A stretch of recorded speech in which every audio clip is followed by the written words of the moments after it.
இன்றைக்கி இந்த வீடியோவில் மிக மிக முக்கியமான எச்சரிக்கையான ஒரு ஜோதிட தாள்களை தான் இப்போ இந்த வீடியோவில் வந்து அதிரடியாக பார்க்க போகிறோம்.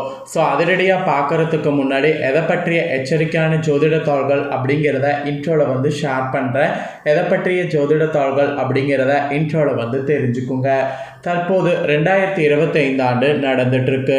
2025 ஆண்டில் ஆங்கில மாதத்தில் 9வது மாதமான செப்டம்பர் மாதமானது பிறந்து நடந்துட்டுருக்கு. இந்த செப்டம்பர் மாதம் சாதாரண மாதம் கிடையாது. இது ஒரு தெய்வீகமான மாதம், அது மட்டும் இல்லாமல் ஜோதிட மாதம் என்று சொல்லலாம். ஏன்னா இந்த மாதத்தில் அந்த மாதிரி பயங்கரமான சம்பவங்கள் நிறைய நடக்கும். அதனால் இந்த மாதத்தை அந்த மாதிரி சொல்லலாம். இந்த மாதத்தை இன்னும் சொல்ல போனால் இந்த மாதம் சில சம்பவங்கள் நடக்கக்கூடிய முக்கியமான மாதம் என்று சொல்லலாம். அப்படி என்ன முக்கியமான மாதம் அப்படின்னு கேட்குறீங்களா? இந்த மாதத்தில் மிக முக்கியமான இந்த ஆண்டின் இறுதி சந்திர கிரகணமானது நடைபெற்றது. அது மட்டும் இல்லாமல் இன்னொரு கிரகணமும் நடைபெற இருக்கு. அதனால் இந்த மாதம் சம்பவங்கள் நடைபெறக்கூடிய மாதம் என்று கூட சொல்லலாம். இந்த மாதத்தில் வரக்கூடிய ஒரு எச்சரிக்கையான விஷயம் என்னென்னா, கிரகங்கள் ஒன்றோடு ஒன்று சேர்றது தான். கிரகங்கள் ஒன்றோடு ஒன்று சேர்றதுனால சூப்பராக ஒவ்வொரு ராசிக்காரங்களுக்கும் தலையெழுத்து மாறும். அப்படி மாறக்கூடிய தலையெழுத்தை அந்தந்த ராசிக்காரங்க தெரிஞ்சு பலனடையணுங்கிறதுனால ஒவ்வொரு ராசிக்கும் என்ன மாதிரி தலையெழுத்து மாறும் அப்படிங்கிறத ஷேர் பண்ணிட்டு வரேன். அதில் இன்றைக்கி இந்த வீடியோவில் சிம்மம் ராசிக்காரங்களுக்கு ஷேர் பண்ண போகிறேன். சிம்மம் ராசியில் பிறந்த நேயர்கள் எந்த ஒரு வீடியோவை ஸ்கிப் பண்ணாமல் பாருங்கள். உங்களோட ராசிக்கு கிரக நிலைகளில் மாற்றங்கள் ஏற்பட்டு அது என்ன மாதிரியான பலனை கொடுக்கும் அப்படிங்கிறத தெரிஞ்சு அதற்கேற்ப நடந்து பலன் பெறுங்க. ஸோ உங்களுக்கான பலனை நீங்கள் தெரிஞ்சுக்கிறதுக்கு முன்னாடி பொது பலனில் சந்திர கிரகணத்தினால என்ன மாதிரியான மாற்றத்தை நீங்கள் அனுபவிக்க போகிறீங்க அப்படிங்கிறத சொல்கிறேன். ஏன்னா சந்திர கிரகணம் நடந்தது வலுவாக கும்ப ராசியில் புரட்டாதி நட்சத்திரத்தில் ராகுவோடு சந்திரன் இணைந்து சந்திர கிரகணமானது இந்த டைம் ஏற்பட்டது. இதனால் கிரகண தோஷமானது ஏற்படுது. இதுவே உங்கள் ராசிக்கு பெரிய மாற்றத்தை கொடுக்கும்.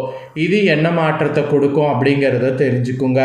அதே போல் உங்களோட ராசிக்கு பார்த்திங்கன்னு வச்சுக்கோங்களேன், என்ன மாதிரியாக எல்லா விஷயங்கள்லையுமே நடந்துக்கணுங்கிறதையும் உங்களுக்கு இந்த வீடியோவில் வந்து சொல்கிறேன். ஸோ வீடியோவை வந்து ஸ்கிப் பண்ணாமல் பாருங்கள். அப்போ தான் நான் சொல்லக்கூடிய தாள்கள் வந்து உங்களுக்கு கரெக்டாக புரியும். அதாவது நான் என்ன சொல்கிறேன் அப்படிங்கிறத தெளிவாக தெரிஞ்சுக்க முடியும். இந்த சந்திர கிரகணம் நடைபெற்றது வந்து ஒரு சில ராசிக்கு அதிர்ஷ்டத்தையும் ஒரு சில ராசிக்கு துர்திருஷ்டத்தையும் ஏற்படுத்தும். அதனால் உங்கள் ராசிக்கு என்னங்கிறத வாங்க தெரிஞ்சுக்குவீங்க. பொது பலனில் நடப்பு 2025 ஆண்டில் இறுதி சந்திர கிரகணம் செப்டம்பர் 7ஆம் தேதி அன்னைக்கு நடைபெற்றது. செப்டம்பர் 7ஆம் தேதி தொடங்கி அடுத்த நாள் வரைக்கும் தொடர்ந்து இந்த கிரகணம் நடைபெற்றது. இதனால் மேசம் முதல் மீன வரை இருக்கக்கூடிய அனைத்து ராசினருக்கும் தனித்துவமான பலன்கள் இந்த கிரகணம் கொண்டு வருது. கிரகணத்தின் தாக்கமானது அனைவருடைய ராசிலையும் ராசி அதிபதிகள் குணத்திலையும் தாக்கத்தை உண்டாக்கும் என நிபுணர்கள் குறிப்பிடுறாங்க. ஸோ இதில் உங்கள் ராசிக்கு கிரகண நற்பலன் வந்து அளிக்குமா அளிக்காதாங்கிறத பொது பலனில் வந்து ஷேர் பண்ண போகிறேன். ஸோ என்னங்கிறத சிம்ம ராசிக்காரங்க தெளிவாக தெரிஞ்சுக்குங்க. தனி ஒரு நபருடைய ஜாதகத்தில் குடும்ப உறவு, மன அமைதிக்கான வழி, நற்பெயர் மற்றும் பிற உணர்வு பூர்வமான விஷயங்களை பிரதிபலிக்கக்கூடிய ஒரு கிரகமாக சந்திரன் பார்க்கப்படுறாரு. இந்த நிலையில தான் செப்டம்பர் 7 அன்னைக்கு சந்திர கிரகணமானது நடைபெற்றது. அனைத்து ராசினருக்கு தனித்துவமான பலன்களை கொண்டு வரும் என்பது குறிப்பிடப்படுது. மெயினாக உங்கள் வாழ்க்கையில் எதிர்பாராத மாற்றங்களை கொண்டு வரும் என நிபுணர்கள் குறிப்பிடுறாங்க. ஸோ சிம்ம ராசிக்காரங்க பொது பலனாக உங்களுக்கு என்ன பலன் கிடைக்குங்கிறத வாங்க பார்க்கலாம். ஸோ சிம்ம ராசிக்காரங்களுக்கு தேர்வுகளில் பார்த்திங்கன்னு வச்சுக்கோங்களேன், வெற்றி கிடைக்கும் என்பது குறிப்பிடப்பட்டிருக்கு. ஸோ என்ன மாதிரி வெற்றி கிடைக்கும் அப்படிங்கிறத வாங்க இப்போ பார்க்கலாம். சிம்ம ராசிக்காரங்களுக்கு நடந்த இந்த சந்திர கிரகணம் வழக்கமான தினத்தை பார்த்திங்கன்னு வச்சுக்கோங்களேன் இனி அளிக்கும். அதே நேரம் போட்டித் தேர்வு, திறனாய்வு தேர்வு, விளையாட்டு போட்டி இந்த மாதிரி போன்றவற்றில் எதிர்பார்த்த வெற்றிகளை பெற்றிருவீங்க. அதுவும் போட்டிகள் நிறைந்த விஷயத்தில் நீங்கள் எதிர்பார்த்த வெற்றியை பெறக்கூடிய ஒரு காலமாக இந்த டைம் அமையும். தொழில் வாழ்க்கையில் காணப்பட்ட போட்டிகள்லாம் வந்து குறையும். துறையுள்ள தலைவர்களாக வளர்ந்து நிற்கக்கூடிய வாய்ப்பு உங்களுக்கு காணப்படும். இந்த மாதிரி நிறைய வாய்ப்புகள் காணப்படும். அதற்கான ஒரு ஸ்டேஜாக இந்த காலகட்டம் இருக்கும். ஸோ இருந்தாலும் கிரக மாற்றங்கள் ஏற்படுறதுனால செப்டம்பர் 16க்கு பிறகு உங்கள் ராசிக்கு என்ன பலன் கிடைக்குங்கிறத இப்போ ஷேர் பண்ணுறேன். சிம்ம ராசிக்காரங்க மகம் பூரம் உத்திரம் 1ஆம் பாதத்தில் பிறந்தவங்க இந்த வீடியோவை ஸ்கிப் பண்ணாமல் பாருங்கள். ஃபஸ்ட்டு கிரக மாற்றங்கள் என்னென்னங்கிறத உங்களுக்கு ஷேர் பண்ணுறேன். செப்டம்பர் 16ஆம் தேதிக்கு பிறகு முதல் கிரக மாற்றம் செப்டம்பர் 17ஆம் தேதி அன்னைக்கு ராசியிலேருந்து சூரியன் தனவாக்கு குடும்பஸ்தானத்துக்கு மாறுறாரு. அப்புறம் 19ஆம் தேதி ராசியிலேருந்து புதன் தனவாக்கு குடும்பஸ்தானத்துக்கு மாறுறாரு. அப்புறம் அதே 19ஆம் தேதி தனவாக்கு குடும்பஸ்தானத்திலேருந்து சுக்கிரன் தைரிய வீரியஸ்தானத்துக்கு மாறுறாரு.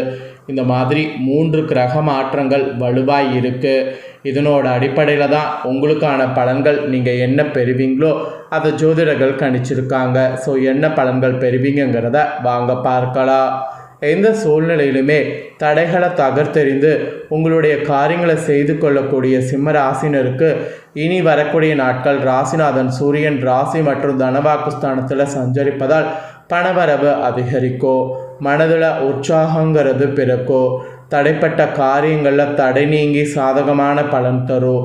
எதிலுமே தயக்கம் காட்டக்கூடாது. நீண்ட நாட்களாக தடைப்பட்ட காரியங்கள் வேகம் எடுக்கும். கண்மூடித்தனமாக எதிலும் ஈடுபடாமல் யோசித்து செய்வது நல்லது. எந்த ஒரு விஷயத்தையும் தக்க ஆலோசனையோடு செய்வது இனி வரக்கூடிய நாட்கள் நன்மை தரும். அதுவும் தொழில் வியாபார தோய்வு நீங்கி சூடு பிடிக்க ஆரம்பிக்கும். வாடிக்கையாளர்களுடைய வரவு கண்டு மகிழ்ச்சி அடைவது உறுதியாக இருக்குது. நிதி பிரச்சனைங்கிறது உங்களுக்கு நீங்கும். அதனால் நிதி ரீதியாக கவலைப்பட வேண்டாம். அப்புறம் உத்தியோகத்தில் இருப்பவங்க எதையுமே குழப்பத்தினுடைய செய்ய நேரிடும். சக ஊழியர்களிடம் நிதானத்தை கடைபிடிப்பது நல்லது. இல்லைனா உங்களுக்கு தான் பெருத்த கஷ்டமானது ஏற்படும். குடும்பத்தில் இருந்த சிக்கல்கள் நீங்கி நிம்மதியும் சந்தோஷமும் உண்டாகும். கணவன் மனைவிக்கிடையே அன்பு அதிகரிக்கும். பிள்ளைகள் செயல் சந்தோஷத்தை தரும். பயணங்கள் செல்லும்போது கவனமாக இருக்கணும். சகோதரர்களிடம் கருத்து வேற்றுமை உண்டாகலாம். அதிலும் பெண்களுக்கு எதிலும் தயக்கம் காட்டாமல் துணிச்சலாக காரியங்கள் செய்தீங்கன்னா எல்லாமே உங்களுக்கு முடிக்க முடியும். அப்புறம் கலைத்துறையில் இருக்கிறவங்களுக்கு மனதில் துணிச்சல் ஏற்படும். கடன்கள் கட்டுக்குள் இருக்கும். முக்கியமான வேலைகளில் தாமதம் உண்டாகும். வீண் பிரச்சனைகள் கண்டால் ஒதுங்கி சென்று விடுவது நல்லது. முன்னேற்றம் காண கூடுதலாக உழைக்க வேண்டியது இருக்குது.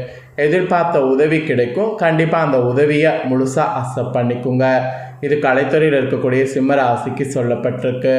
அப்புறம் அரசியல் துறையில் இருக்கிறவங்களுக்கு சொல்லப்பட்டிருக்கு. அரசியல் துறையில் இருக்கிறவங்களுக்கு எதிர்பார்த்த சில தாள்கள் தாமதமாக வரும். அதே போல் உடன் இருப்பவர்களிடம் கவனமாக இருப்பது நல்லது. ஒரு சில காரியங்களில் அவசரமாக முடிவு எடுப்பதை தவிர்ப்பது நன்மை தரும். முக்கிய நபர்களுடைய அறிமுகம் கிடைப்பதோடு அவர் மூலம் உதவியும் உங்களுக்கு கிடைக்கும். வெளியூர் பயணம் செல்ல வாய்ப்புகள் நேரிடலாம். அப்படி வாய்ப்புகள் நேரிடும் போது அதை பயன்படுத்தி வெளியூர் பயணம் மேற்கொள்ளுங்க. மாணவர்களுக்கு கூட கல்வியில் எதிர்பார்த்த வெற்றி கிடைக்க பாடுபட்டு படிக்கணும். அப்படி நீங்கள் படித்தாதான் உங்களுக்கு வெற்றியானது கிடைக்கும். ஸோ அரசியல் துறையில் இருக்கிறவங்களுக்கும் மாணவர்களுக்கும் இப்படியெல்லாம் இருக்க போகுது என்பது குறிப்பிடப்படுது. அப்புறம் மகமில் பிறந்த உங்கள் ராசிக்கு பலவிதமான துறைகளில் முன்னேற்றம் கிடைக்கும். தெய்வ அனுகூலம் கிடைக்கும். பொருளாதார வளம் சிறப்படையும். காரிய அனுகூலம் கெட்டும். செல்வாக்கில் முன்னேற்றம் ஏற்படும். உங்கள் முயற்சிகளில் தடைகள் ஏற்பட்டாலும் அதை முறியடிக்கக்கூடிய வல்லமை கிடைக்கும். அப்புறம் பூரமில் பிறந்த சிம்ம ராசிக்கு இனி நாட்கள் குடும்பத்தில் கணவன் மனைவிடைய அன்பு நீடிக்கும். சுப நிகழ்ச்சிகள் உடனடியாக நிறைவேறாமல் போகலாம். தெய்வ நம்பிக்கையில் அனைத்து சுபமாக நிகழும். உத்தியோகம் பார்ப்பவங்க தொடர்ந்து சற்று சிரத்தை எடுத்து உழைக்க வேண்டியது இருக்குது. உங்கள் உழைப்புக்கு தகுந்த செல்வாக்கும் பணவரவு கிடைக்கும். மேல் அதிகாரிகளோடு அனுசரணையோடு நடந்து கொள்வது நல்லது. அப்புறம் உத்திரம் 1ஆம் பாதத்தில் பிறந்த உங்கள் சிம்மம்க்கு சொல்லப்பட்டிருக்கு. உங்கள் பொறுப்புகளை பிறரிடம் ஒப்படைத்து விட வேண்டாம். வியாபாரிகள் பின்தாங்கிய நிலையிலிருந்து மீண்டும் முன்னேற்ற பாதையில் அடியெடுத்து வைப்பீங்க. பணவரவு அதிகரிக்கும். புதிய தொழில் தொடங்குவதற்கு இன்ட்ரெஸ்ட் இருக்கும். குறைந்த முதலீட்டில் தொழில் தொடங்குனீங்கன்னா அதுவும் உங்களுக்கு சக்ஸஸ் ஆகும். ஆக மொத்தம் உங்கள் நட்சத்திரத்துக்கு ஏற்பவும் என்ன நடக்குங்கிறத கிளியராக இந்த வீடியோவில் ஷேர் பண்ணிட்டேன். ஷேர் பண்ணதை தெரிஞ்சிருப்பீங்க. தெரிஞ்சதுக்கேற்ப நடந்து பயன் பெறுங்க. நீங்கள் இதை பார்த்து பயனடைகிறது போல் உங்கள் ஃப்ரெண்ட்ஸ் ஃபேமிலியில் இருக்கிறவங்களும் பார்த்து பயனடையணும்னு நினச்சிங்கன்னா வீடியோவை லைக் பண்ணி உங்கள் ஃப்ரெண்ட்ஸ் ஃபேமிலிக்கு ஷேர் பண்ணுங்கள். உங்கள் ஃப்ரெண்ட்ஸ் ஃபேமிலியில் இருக்கிறவங்களும் சிம்ம ராசிக்காரங்களாக இருந்தாங்கன்னா இதை பார்த்து இதை தெரிஞ்சு இதற்கேற்ப நடந்து பலனடையட்டும். இதே போல் புதிய அப்டேட்டான நிறைய வீடியோ நம்ம சேனலில் போடப்படும். அதை எல்லாமே உடனுக்குடனே தெரிந்து கொள்ள மறக்காமல் நம்ம சேனலை சப்ஸ்கிரைப் பண்ணுங்கள்.